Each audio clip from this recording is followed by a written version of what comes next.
Just talk about how your team just continued to respond Yeah. time and time again after all the adversity tonight, starting with DeJounte's injury. Yeah, these guys are resilient and high character. They work at it, they care, and extremely proud of our effort tonight. Even though we didn't come up with the win. Any word yet on DeJounte? No update yet. He'll get some imaging, and then we'll have an update after that. Just how tough was it just seeing him go down like that right in front of the bench? It's extremely difficult, when you see a guy that means so much to our team and puts the work in, go down like that. So, we'll continue to pray for him and see what happens once he gets the imaging. And what do you think, just see your team's ability to kind of deal with that emotionally and then bounce back and perform the way they did? Yeah, it's tough. It's tough. Those are the challenges that we've been going through pretty much all season. But like I said, we're extremely proud of our group tonight. The effort and the discipline that they had to go out and continue to execute. And really came down to the last couple plays. Really hard-fought game on our part, and we're extremely proud of our group. Well, you say you're proud of the group, but how are you holding up? Like, how do you, injuries, guys playing, not playing, it just seems like your cards seem pretty tough on a nightly basis. Like, how are you holding up? Yeah. And how are you figuring out from game to game? To be honest, it's been a huge challenge. In this career, this season, and being in a career like this, you don't expect things like this to happen like they happen. But with that being said, this is, NBA difficulty. We just saw on the news, that's real life difficulty, and keeping that in perspective is important. We lose a game in the NBA, we get to wake up tomorrow and get back after it. And so when you keep life in perspective and, for me, keeping God first and staying steady through challenges, you're able to overcome them and come out on the other end okay. When you look at that last possession, you got the score tied, it goes into Tatum. Was there talk about attacking him and forcing the ball out of his hands on that final shot? What happened there? Yeah, we tried to get to him. He turned. He saw it. He saw the double team coming and spent to his left real quickly, and hit a tough shot. And then two players tonight in particular. Obviously, we can start with Trey, but I'd like to start with Yves, considering how difficult the last few games have been for him. To see him active on both ends again, changing shots, rebounding the ball, and scoring. How big of a bounce back was it for him? Huge. He's a fighter, man. He's a competitor, and we've been challenging him. To have a presence down low on both ends of the floor. He's a huge part of us being able to finish possessions defensively, coming up with rebounds. We're proud of Yves. He's continuing to get better, and this is sort of the rookie curve that he's continuing to learn. And then with the evolution for Trey, it seemed like he took control of the offense. And in nights where maybe there were times where he looked for others to give him shots or whatever, it looked like he took responsibility for the offense at times, particularly once DeJounte went down. When we look at his evolution as a player and him growing into his own, how big of a step is it for tonight, putting up 40 the way he did? Huge step for Trey. He wants it. He works at it. You can see it in his eyes when he's on the floor. He's been building to moments like this, and so it was good to see him put it all together tonight, and we're going to lean on his scoring as we move forward. Willie, have you had a chance to talk to DeJounte, like how his spirits are holding up or anything like that? I saw him in the back for a quick second, and it's a challenge. It's a challenge. I'll leave it at that. So we'll see. We'll see what the results are. And just, to keep harping on DeJounte, but when you kind of put it in the context with any guy, it's tough to see him go down like that. But then when you put it in the context of, the personal stuff he's dealt with over the past couple months, breaking his hand, opening night, just how tough, is it just to see him kind of have these things, back to back happen to him the way it has? Yeah, it's difficult to watch it. It's difficult to see him go down, knowing all that he's been through so far. But At the same time, you know, we'll make sure we continue to support him. Like I said, we'll wait for the results, but whatever the case, we'll make sure we're there to support him. All right, thank you.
Trey, how tough was it for you guys just to see DeJounte go down in the first quarter like that?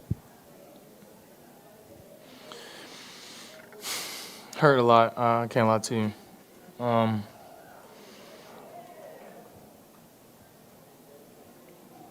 it hurt a lot. He's been through a lot already, and it doesn't help. But, a lot of times God, puts you through situations in order to give you a bigger message, and I think that's what's happening right now. It's not always easy to understand what he's saying, but,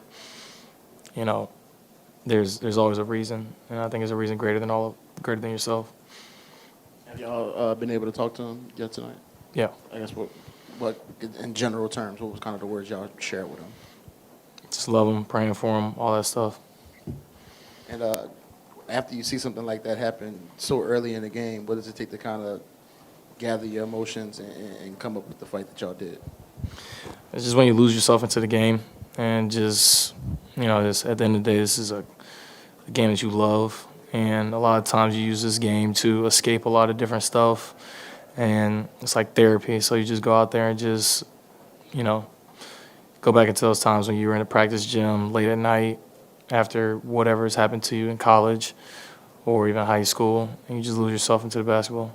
When you go through, when you watch that, didn't have a game like you did, does it make it kind of bittersweet almost just to, have a game that happened early in the day? Nah, because, at the end of the day, we still lost, so it wasn't enough. Still turned the ball over 4 times, but I will say that, I definitely felt like it was on me to play for him. Like, definitely give my best in order to, not let him down because I know he would be out there competing. You look at the 40 points, and I think it's apparent, how good of a night it was offensively. But it looked like your leadership increased as the game went on, that you were talking on defense, that you were putting guys in position so you could make plays. Is that some of the responsibility that you felt you had to take on as well? I think that's been a responsibility of mine since, the start of the season.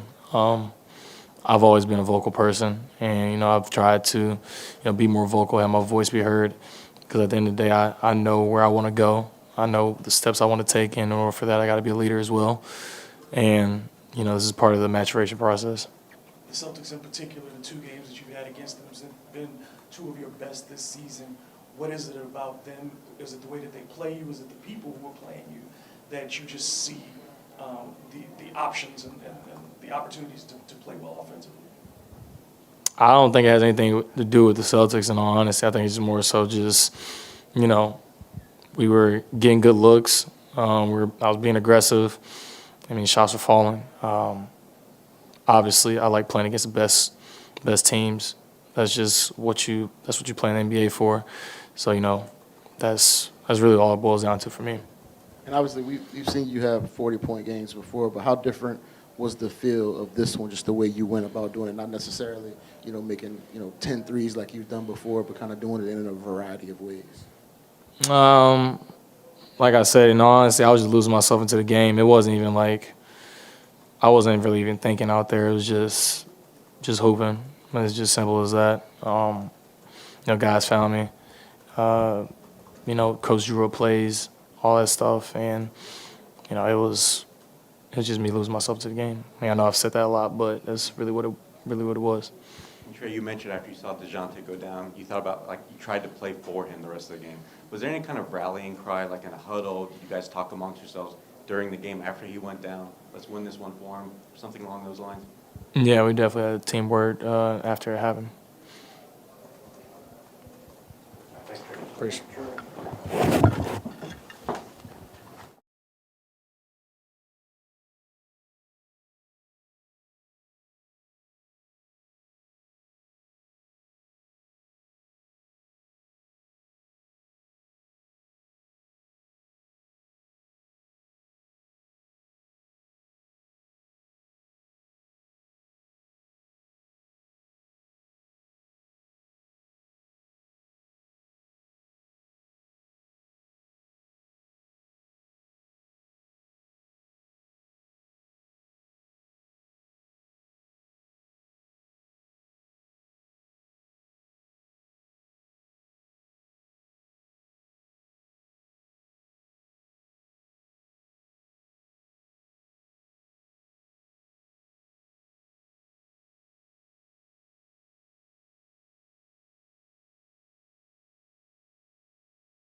Need some lotion.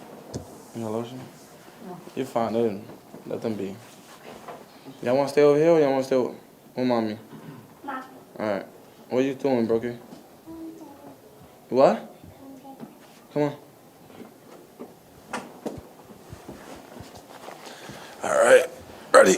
Yeah, Jose, we saw you have an emotional response on the bench. You know, how tough was it seeing DeJounte go down like that early on? Oh, man. It sucks, bro. That's my dog, you know. People think, you know, at the end of the day, we human beings, man, and, you know, when I saw it, I felt bad for him, man. That's, you know, like I said, bro, I can't really explain it. It's just something I knew that it wasn't looking good, and I don't want nobody to get injured. You know, I don't care who it is, not my teammates, my brothers, not my friends, like whoever it is. Something like that just sucks because I know how the day in and day out what he does and what he does for this game. You know, he got a family too. You know what he do for his family, and you know this is our time that we, you know, get away from it. You know, we've been doing it forever. You know, he loved this game. I know how much he loves it. And just unfortunately, you know, when I seen that, it was just something that I really couldn't put in words how I felt. It just felt not good. And I'm going to keep my prayers up for him. I'm going to keep checking up on him. But, man, that's my dog, man. It should never happen to him. It shouldn't happen to nobody. And it sucks that it did happen. And were you able to talk to him after the game? If so, what was the kind I of mean, message you shared? he's one of the toughest soldiers I know. I mean, he's so tough mentally. I mean, at least what he shows for us. Man, he just, you know, he there with his head high, you know, waiting for us at halftime. And, you know, he told us the news, and I think I shed a tear, I mean, before he did. He's just so solid, man. Like, he going to show us. He going to be a leader. He going to do what he's supposed to do. And I said, bro, I feel for you. My prayers up for you. And he stood there with his head high, and then he left. And what did it take to kind of see something like that happen so early in the game and then gather yourself and perform the way y'all did the rest of the way? I mean, I ain't want to play basketball, but, you know, at the end of the day, you know, if I would have did something and he would have told me, man, it's go ahead, go do your thing. So it sucks, you know, something like that with a tragic injury like that, you know, this is bigger than basketball. So you want to focus on, you know, what we could do and help him at the moment, but you know, we got to push forward and, you know, keep that positive energy going. And, you know, like he said, I'm going to stay in his corner. He was in my corner, so I'm going to stay in his corner.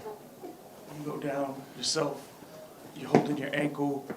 In that moment, are you thinking about him? Are you thinking, like, what are you thinking? And what, to get back up, not just to gut through the game, but to put up the points you did, to defend, to get assists, to still play at a high level with that ankle injury. What were you going through? I mean, for sure, you know, I just seen him went down. And obviously, if you see the video, White, you know, landed obviously accidentally in basketball play. It's tough. It hurts, you know. Once I got up and I just felt like it was more like an ankle sprain, I was like, okay, I could push through this, you know. And that's just something, it was more just me being mentally tough. You know, it hurts, but it's fine. It's like you got to push through it. And obviously, you know, DJ, you know, went through something worse. So, you know, I was grateful for, you know, just somebody step on my ankle. And then to watch Trey in particular over these last few games, kind of continuing to grow and his development becoming, you know, as teams start hunting him and defending him as the lead scorer for this team, what are you seeing out of him that makes you just encouraged or excited about the way he's playing? Growing. He's going to be one of them. He's going to be those guys that later on he's going to be the main guy. So you got to get used to that.